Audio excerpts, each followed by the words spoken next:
All right, welcome to the next module. Let's talk about the Facebook chat method 2.0. Okay, we're going to talk about taking your Facebook conversations to the next level with some simple tips. So what exactly is the Facebook chat method and why is there a 2.0 version? Well, the reason I chose this title is because Facebook is constantly changing and your business needs to change and adapt with it, right? The same strategies that worked last year are not working this year. You got to just keep changing and keep adapting. My goal in this video lesson is going to be to share some strategies with you to help increase your effectiveness with Facebook chat. Now, first off, I hope you watched my module on bridge marketing. This is essential for you to be successful when it comes to Facebook chat. If you haven't watched that yet, you should stop this video right now and go watch that one.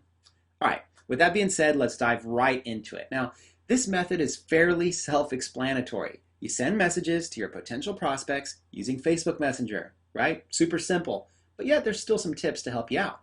The goal of these daily conversations is going to be to generate more leads and more sales. Now, there's mainly two types of people you're going to be connecting with. You got people who are your friends, and you got people who are non-friends. Sounds simple, right? Well, with existing friends, your conversations can happen in real time. Okay, with non-friends, your conversations are more like back and forth Facebook emails. Both ways are effective, but the more prospects you can have as friends, the better. And that's why I set a goal of getting 5,000 quality friends on Facebook early on. Why? Because it gave me the ability to convert sales in real time. For instance, if I want to push for a sales contest and hit it by a deadline, or maybe I want to meet the end of month goals in a company, whatever the need may be at any given time, I have tons of prospects that are online and I can instantly start up a conversation with them. This can be highly effective. Now, I've had great results with non-friends as well, so clearly both methods work.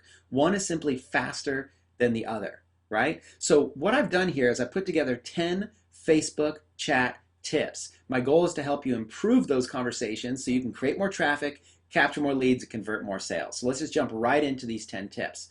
Facebook chat tip number 1, staying focused. I can't tell you how many times I watch people get on Facebook chat and they don't have a clear game plan. It's easy to waste time on Facebook. You do not want to do this. I'll get on Facebook chat and I'll know exactly what I want to do. I'll get on there, I'll start finding out who's online, I'll start doing my messages, I'll go and I'll reply to those messages. I'll spend about 30 minutes a day doing this, usually not much more. That's what I call staying focused, and that's how you stay in the game with income producing activities. Now, Facebook chat tip number 2, turning on and off chat. Another thing I do is I always have my chat off. Now you might be asking, well, why? If I'm chatting so much, why? I turn it off, and the reason is because I don't want to be distracted while I'm in the middle of doing an income producing activity with a random chat conversation. So I usually turn mine off and then I turn it on when I know I have 30 to 60 minutes that I'm going to dedicate to chat. And then I'll go ahead and turn it off after that. It's a pretty interesting thing. Now look, even when it's off, you're still going to get notifications in your messenger. So if you see a little notification pop up and you click on it, you can simply turn your chat right back on and you can go back into instant chat mode with that person. So it's very, very simple. Facebook chat tip number 3, research your prospects. Now this is where most people go wrong. Instead of just chatting with somebody going, hey, you look like a sharp guy, what you want to do is you want to click on their profile and go to their about section and see if they have a website. See, if they got a website, maybe they have a blog or a website, instantly in a matter of 10 seconds, you can learn a ton of information about your prospect. Then when you start up a message about them, make it about their website. Make it about something that they're into, right? I already taught you some bridge marketing, but make it about something they're into based on their website. Now that brings me to Facebook chat tip number 4, use bridge marketing. Okay, I've taught you this. Use bridge marketing. It's super effective. You've got to look at this as a gap. You cannot use the shotgun approach where you just blast your message out to people. Oh, click this link, make money, make money. Nothing like that. You've got to use bridge marketing. What you want to do is you want to look at their profile or maybe their website and look at what desired result you want them to take, and you got to try to come up with a bridge. What is that bridge? And think about those that bridge marketing module. Think about some of those pitches. When they ask, what do you do? Think about how to tailor it to fit their needs. Facebook chat tip number 5, effective icebreakers. Now, the way to be effective with an icebreaker is to make it about them, not about you. Instead of shotgunning your stuff on them, why not ask them a question or compliment them on something, or maybe bring something up about their website or about a common interest that you might have. For instance, I like to golf. So if I notice somebody else golfs in their profile, that's definitely going to be an effective icebreaker that I'm going to be bringing up in that conversation. Facebook chat tip number 6, answering questions. Now, you're going to get questions, okay? All the time you're going to get questions. What I love about Facebook chat, it's not like a live phone conversation. You see, in a phone conversation, you have to answer that question on the spot.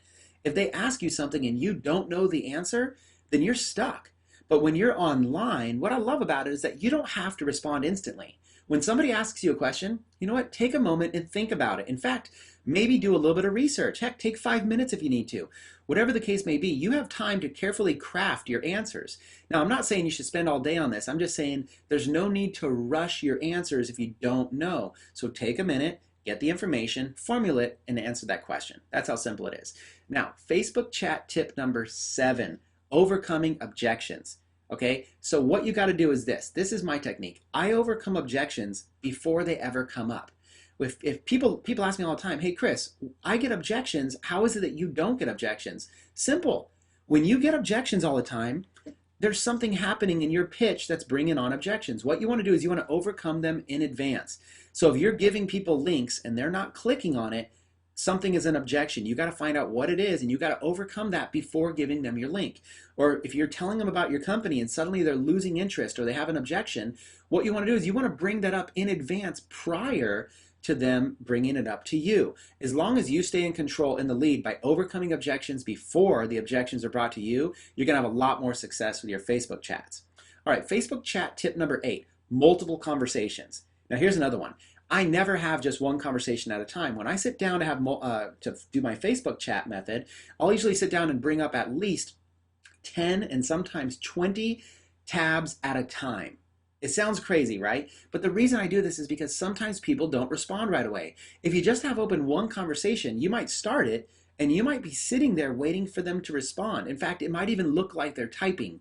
You might see a little thing that shows that they're typing in the background, but it might be minutes, several minutes before they respond. Those are lost minutes. That's lost time. I like to be effective. So what I'll do is I'll start multiple conversations, and then I'll go back and forth and I'll look at somebody's last response, and then I'll continue the conversation with them. That has been very, very effective. And I've got to a point where I can get 20 to 30 going at a time. And that means inside of 30 minutes, I can have 30 to 50 quality conversations and be able to oftentimes even recruit 5 or 10 people into a business or sell 5 or 10 people on a product in a single night. And that's how I've been able to dominate sometimes in company contests and been able to sell a lot in a very limited amount of time. Now, Facebook chat tip number 9, converting chats to sales. At some point, you got to stop chatting. At some point, you got to start converting. So when your person you're chatting with, when they start basically asking buying questions or showing a lot of interest in whatever it is that you're talking about, you're going to need to learn to move that to a sales pitch. You're going to need to learn to move that to business. And what you got to do is you just got to put on your big boy pants and your big girl pants, and you just got to get to it, and you can't be afraid of rejection. See, the only reason you're not getting to the sale is because you're afraid of rejection. You just can't be afraid of rejection. You got to just tell people, look, you know, I've shared a lot with you, and you know what, look, is there anything stopping you from taking action today? Right? You got to start asking them questions like that. Look, what would it take for you to take action today? Say, look, based on what I've shown you, do you have any objections? Is there any obstacles to us partnering up and doing business together? Right? You got to be asking questions like leading and converting those chats to sales. Okay, Facebook chat tip number 10, improve your typing speed. Now this one might sound funny, but I'll tell you right now, I'm about 5 times more effective with my Facebook chatting than I ever was, simply because I spent a little bit of time each day with a little typing program where I'd improve my speed. I would even play little typing games. There's a game called Typing Maniac on Facebook. I would play that for about 20 minutes every single day. It's fun. I played a game and I learned how to type. My typing speed literally tripled and quadrupled. And that allowed me to be able to be far more effective with this method. So if you plan on reaching out and chatting with people, it's definitely not a joke. It's worth improving your typing speed. All right, so these tips have greatly helped me over the years, and I hope that you've gained a lot from this video training. Now let's take it up a notch with our next training, where we talk about building massive Facebook fan pages.